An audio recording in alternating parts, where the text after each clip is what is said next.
Hey, I'm Nick with Biophysics Essentials. I'm the formulator of the MicroBiome Restore probiotic, and I created the Gut Essentials protocol.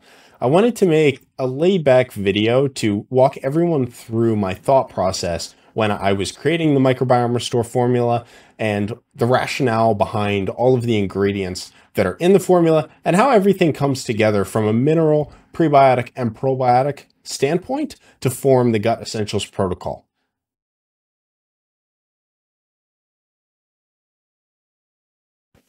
So right here, we can see on the website, the Gut Essentials protocol pairs Microbiome Restore and Accelerator.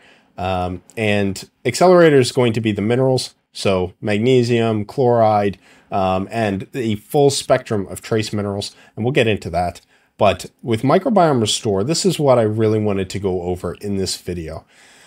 So right here, we are on the product page for Microbiome Restore, and we can see all of the different probiotic strains that are in here. There are 26, and 5 of them are soil-based or spore-forming bacteria. These act primarily when they are passing through the gut and don't actually take up a home in the gut like the live probiotics do. So what's very interesting is, and what sets Microbiome Restore apart, is that it has such a wide range of probiotic organisms. And this was one of the things that I was looking for the most when I was looking for probiotics for the issues that I was dealing with. And, you know, some probiotics, they hang their hat on the spore-based, the soil-based bacteria. Some hang their hat on, you know, the most studied lactobacillus strains or a bifidobacterium strain that has been studied for a very long period of time. But I wanted the whole enchilada. I wanted a full spectrum. And so that's what I was able to achieve when I formulated the product. So if we go down the list of these bacteria, some of the benefits, B. bifidum, you know, it supports immune system function. It's been shown to support that in many clinical trials. It's one of the most studied probiotic organisms. It's been shown to enhance digestion and absorption of nutrients, as well as help in maintaining a healthy gut microbiome. B. breve, breve means short. It aids in digestion, can help alleviate intestinal issues. It's been shown to help fight infections, reduce side effects of antibiotics. And this is something, after I went on a round of antibiotics, this was something I was looking for. It also supports immune function. Bifidobacterium infantis has been shown to reduce symptoms of IBS, improve gut barrier function, as well as modulating local and systemic immune responses. So there's kind of a theme here with the bifidobacterium and immune support. This continues with B. lactis, which has been shown to boost immunity, as well as, you know, potentially reducing the frequency of respiratory infections, as well as improving digestion and enhancing mineral absorption. Now, we know from clinical research, especially in 2022 with multiple studies, that people suffering from IBS are often the most mineral deficient out of the population, with up to 75% of them being deficient in magnesium and a wide variety of other crucial trace minerals. This can be due to them not absorbing enough nutrients from their food and also from inflammation from bad bacteria in the gut. And also, if you're on an exclusion diet, you may not be getting enough of the minerals that you need as well. So that can contribute and cause a feedback loop as well. B. longum has been shown to help maintain a healthy digestive system, reduce gastrointestinal discomfort caused by stress, and provide antioxidant protection. So that is why that was included. Antioxidants help calm inflammation. And when we're dealing with IBS or inflammatory bowel issues, food sensitivities, calming the gut down so that healing can happen is going to be one of the most important things that we're looking for. E. faecium has been shown to improve digestive health, enhance immune response, and also combat diarrhea. Lactobacillus acidophilus has been shown to promote a healthy balance of bacteria in the gut, potentially reduce cholesterol levels, and prevent and reduce diarrhea. L-buchneri enhances the preservation of nutrients in fermented foods, has been shown to promote a healthy gut microbiome, as well as potentially helping to prevent the spoilage and pathogen growth in fermented products. So it's not just something that's used in probiotics for the gut, but also in food products. L-casein has been shown to support a healthy immune system, reduce the duration of diarrhea, and help maintain healthy digestive function. Lactobacillus bulgaricus helps in lactose digestion. It's also been shown to improve symptoms of lactose intolerance, as well as contributing to the health of the gut microbiome and supporting the immune system, as is a very common theme with probiotics. Lactobacillus fermentum has notable antioxidant benefits that have been noticed in research. It could potentially also reduce cholesterol levels and support immune health as well. Gaceri, this is an interesting one because it may help with weight loss and reducing belly fat in particular, as well as supporting vaginal health, improving digestion, and reducing symptoms of lactose intolerance. Lactobacillus paracasei supports the immune system and may reduce allergy symptoms. It's been shown to help maintain a healthy digestive tract and also may improve skin health. Lactobacillus plantarum enhances the gut barrier function. It's been shown to reduce gastrointestinal discomfort and also support immune function. This is one of the most fascinating probiotic strains. And if you ever get the chance, I highly recommend jumping on Google Scholar right here. You can search the name of any probiotic, any ingredient, and search terms for, IBS, gut health, anything that you might be dealing with. If you want to learn about it, you can see all the different studies that are being done on this particular strain. Google Scholar is a wonderful tool. Lactobacillus reuteri promotes oral and dental health. It's been shown to support gastrointestinal health, as well as potentially reducing colic in infants, as well as helping in maintaining a healthy immune system. Lactobacillus rhamnosus is another very well-studied strain, known for its ability to prevent and treat various types of diarrhea, supporting a healthy immune system, and it may also reduce the risk of certain allergic conditions. Now, if you've got a very sensitive gut, this is something that I was very interested in, and it is a key strain in this probiotic as well. I included Lactobacillus salivarius because it helps to improve oral health. I'm someone who suffered from a lot of different cavities. It seemed like every time I would get a dental cleaning, there was a new cavity showing up. And so I really wanted to have a strain that was well studied for oral health included in the formulation as well. So that's why that's there. It's also been shown to help in digestive health and immune response as well. L-lactis, has some supporting evidence for immune function and contributions to gut health. Acetylactese may help maintain intestinal flora balance, immune response, and also help to feed the efficiency and growth in animals. So potentially researchers are thinking that it could be helping in nutrient absorption. And again, I was suffering from IBS, and nutrient absorption was something that I was diagnosed with having issues in. And that's something that was a main focus of mine. Pediococcus pentosaceus. This is a fermenter, and it has a role to play in immune health based on research that's been done. And it also has the ability to produce its own type of antibiotics called bacteriocins, and they inhibit pathogens, which is very interesting.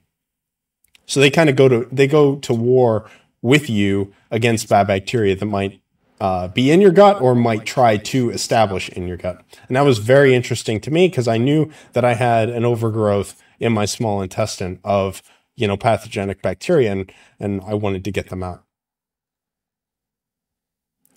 So moving on to the soil-based strains, we have Bacillus coagulans, and Bacillus coagulans is an interesting strain because, like all of the other soil-based strains, they may improve nutrient absorption, but they really help to normalize the gut microbiota. So they can fight off bad bacteria, and they can also they can produce things that help good bacteria to grow back, to flourish, to build a stronger community in the gut. And while the soil-based strains haven't really been shown to live in the gut long term, while they're passing through and reproducing and going through their life cycle, they are helping out the community. So Bacillus coagulans, this is one that's been studied a lot for IBS, and may actually alleviate some of the symptoms for that while supporting digestive health. And it produces lactic acid, so it helps to lower the pH in the intestine, which again, a lot of these, lactobacillus and bifidobacterium, they like an acidic environment. So it helps to inhibit the pathogenic bacteria, and it also can promote the growth of the probiotics. Lactobacillus clausii, this can help fight respiratory infections, promote respiratory health. And it's also used a lot to restore flora in the gut after antibiotic treatments. And it can be taken during antibiotic treatments as well. Bacillus licheniformis, this is another strain that produces antibiotics that can inhibit bacterial pathogens. And it's used in many biotechnological applications for enzyme production as well. So again, this is some enzymes, they help you break down food. This can help with nutrient absorption. This was a key probiotic that I wanted in this formula. So I was really happy when I was able to find a way to include this. Bacillus pumilus, this shows potential in antimicrobial effects, and it can also help in plant health. But for us, we're mostly interested in the antimicrobial effects. Bacillus subtilis is one of the most studied soil-based strains. If you're going to see a probiotic that has, advertises spore-based strains or soil-based strains, they're probably going to have Bacillus subtilis. It's probably what they're leaning on. So this was a no-brainer to include. It's been known to show support for gut health and immunity, fight off gastrointestinal pathogens, and, also potentially enhance digestive efficiency and overall health. So now that we have all the bacteria, I looked around at all these probiotics, and a lot of them don't really provide a broad spectrum of nutrient-dense food for the bacteria. So I really wanted to have a bunch of different prebiotics that had different characteristics to kind of support all the different bacteria and, provide nourishment to them, not just on a fiber scale, which is what everybody likes to do. We'll send them down with fiber or some quick, easily digestible carbohydrates, like strawberries or raspberries or something like that. But I also wanted something with a really strong mineral profile as well. So if we go down to the prebiotics, I've got maitake mushroom, put in fig fruit, Jerusalem artichoke, acacia, and then 3 different sea vegetables, Norwegian kelp, bladderwrack, and oarweed.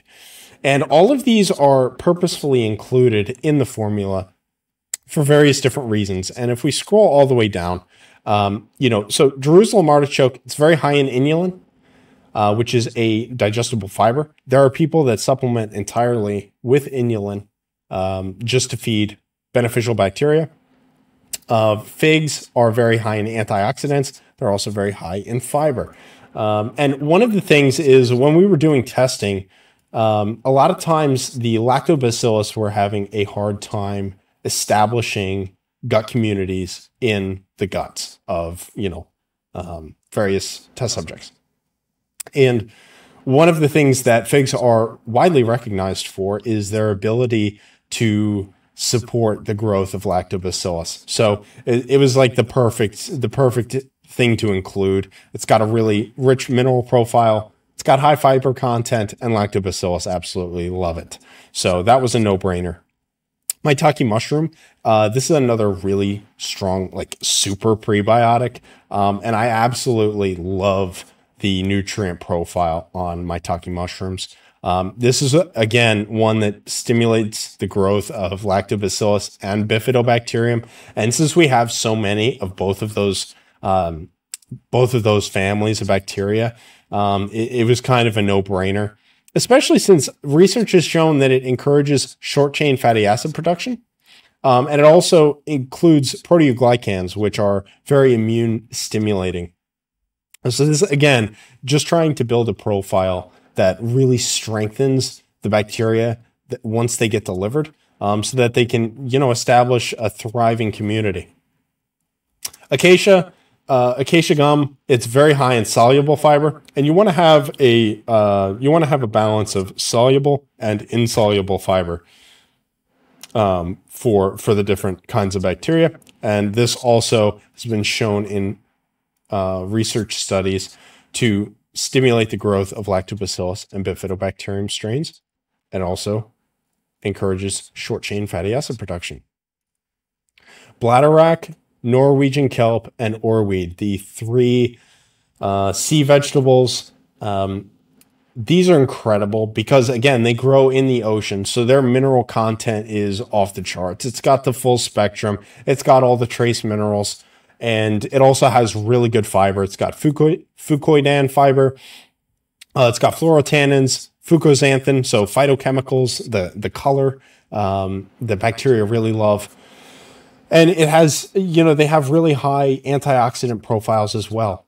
Alginate fiber is something else that's a key attribute of them. And this is just, bacteria just go crazy for these. So this was something I really wanted to include in the formula, and mostly for the mineral content. Obviously, there is no cellulose. We don't like cellulose. I don't want to do it. There's controversy behind it. It is almost entirely sourced from wood pulp. Potentially inflammatory, and at the very least, it's inert. It doesn't actually promote a benefit to the bacteria. So what I really wanted was not just the prebiotics in the capsule to be food for the bacteria, but I also wanted the capsule to be food for the bacteria. So we were able to find a material that is fermented, and Pullulan is converted within 15 minutes. It's converted into short-chain fatty acids in the gut, and it's digested very quickly by bacteria. So it provides a super shot of nutrients, and then the fiber in the capsules, the idea is that they will be digested over time.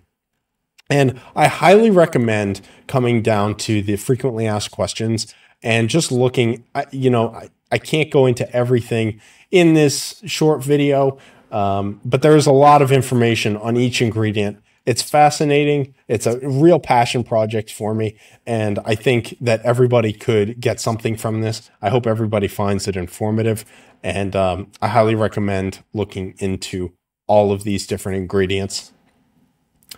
For Accelerator, this is the second part of the Gut Essentials protocol. This is kind of like the primer for the gut. And so what it has is a full spectrum of trace minerals alongside biologically sourced magnesium and magnesium chloride. So what research has been finding, especially in 2022 studies that I reference in other videos, is that people suffering from IBS patients, they're often deficient in magnesium, and they're often deficient in trace minerals because of either their exclusion diets or nutrient absorption issues, given the pathogenic bacteria.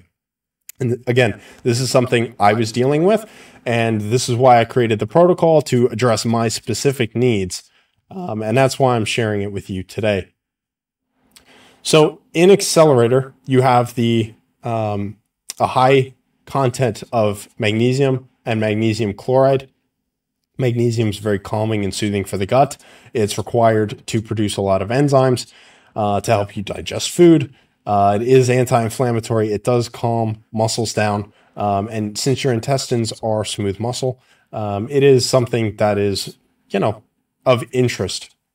But it's not just magnesium. I mean, everybody can find a magnesium supplement and take that if we're deficient. So what makes Accelerator special is that it is not treated with heat. So not only does it contain the magnesium, but that magnesium was sourced from plants. It wasn't, pulled out of a strip mine in the ground. It's not inert. It is ionic. And what a lot of companies do with their minerals is they evaporate them with heat. So they heat them up and they boil off the water, and that changes the energetic signature of the minerals. It can decrease the bioavailability of those minerals. Accelerator is not evaporated with heat. It is titrated over a 13 to 18 month process, depending on the season. So sometimes, it can literally take a year and a half to make a single batch of Accelerator because you are carefully reducing the volume of the liquid and concentrating those minerals over a long period of time, adding in the magnesium and the magnesium chloride at the appropriate times to preserve their energetic signature. And it's something that, we've gotten really great feedback on. It really has a phenomenal trace mineral profile. A lot of people are deficient in manganese, and selenium, minerals that are essential for bodily processes and for gut function and for a calm and less inflamed gut. So this is something that I took alongside MicroBiome Restore in my journey, and I start my morning with Accelerator, and I take it alongside my morning MicroBiome Restore capsules, and then I take it before bed. And the idea of that is to, give my body some mineral support throughout the night, and also to, aid in my sleep and to calm my gut down while I'm sleeping. And this, I've noticed a tremendous difference taking this over other mineral supplements. And I hope that everybody has a chance to try it out. So that is my little video of ideas behind each ingredient in MicroBiome Restore, and kind of combining the two products for the Gut Essentials protocol. We are so happy to talk to anybody and answer any questions. Drop us a live chat or leave us a comment, message us. We're happy to talk. I would love to answer any questions anyone has. And I hope everyone found this video informative. And like I said, we're happy to talk to you. So I hope everyone has a great day, and I will catch you in the next video.